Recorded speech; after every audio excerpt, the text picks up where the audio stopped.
Il faut reconquérir notre indépendance protéique.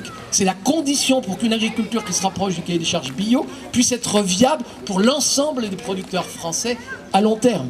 Là, la bagarre, elle est dure. Et ça va être ça, la négociation pour la politique agricole commune post-2013. Vous auriez en face de vous ici un ministre brésilien, enfin en tout cas des paysans brésiliens. Quand je dis haut et fort au Brésil, il y a urgence que l'Europe se protège de l'importation de soja en provenance du Brésil.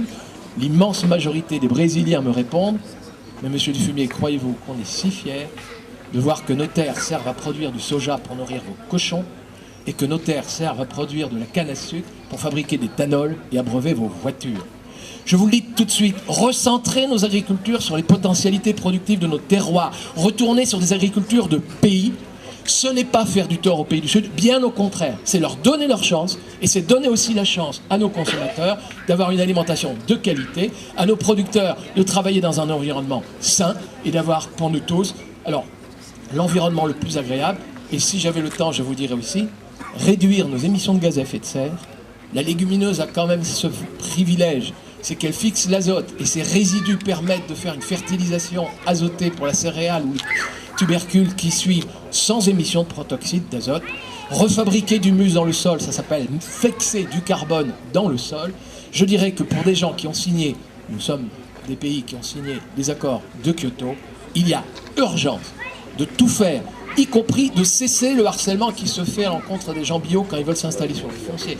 Il y a urgence que tous les soutiens publics, à l'échelle européenne, politique agricole commune, l'État français, je suis aussi un peu déçu de la loi de modernisation agricole, aux échelles territoriales aussi, il nous faut absolument tout faire et les soutiens en conséquence, et la recherche agronomique, on en a discuté avec notre chercheuse Véronique, la chercheuse de l'INRA tout à l'heure, c'est clair que la part de budget consacrée à l'agroécologie qui permettrait de mettre chez nous des systèmes extrêmement performants pour faire l'usage le plus intensif des ressources naturelles, renouvelables, les rayons du soleil, ça ne nous coûte rien, l'azote de l'air, ça ne nous coûte rien. Pourquoi faut-il aller chercher du soja au Brésil? Pourquoi faut-il importer du gaz naturel russe ou norvégien pour fabriquer de l'urée, de l'ammonitrate? Enfin, je veux dire, de toute évidence dans le contexte actuel, c'est un virage à 90 degrés qu'il faut imprimer à notre agriculture.